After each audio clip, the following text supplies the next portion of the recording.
and welcome to News on Point. I'm your host Amrita. Tonight we focus on persistent issue of poverty in India. Despite of economic growth, millions of Indians continue to live in severe poverty. According to recent data, over 200 million people in India live below the poverty line. Poverty affects the livelihood and basic necessities and creating a cycle of hardship. Efforts to poverty include government schemes like Mahatma Gandhi National Rural Employment Guarantee and various state level initiatives aimed at improving livelihoods. However, challenges such as corruption and inadequate infrastructure hamper progress.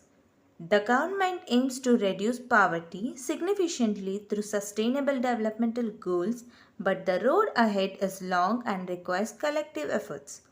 Despite these challenges, numerous grassroots organizations and community initiatives are making a difference, offering hope and opportunities for a better future. Thank you for tuning into News on Point. For more detailed coverage, be sure to follow our channel MES Innovatives on YouTube. Stay informed and stay safe. This is Amrita signing off.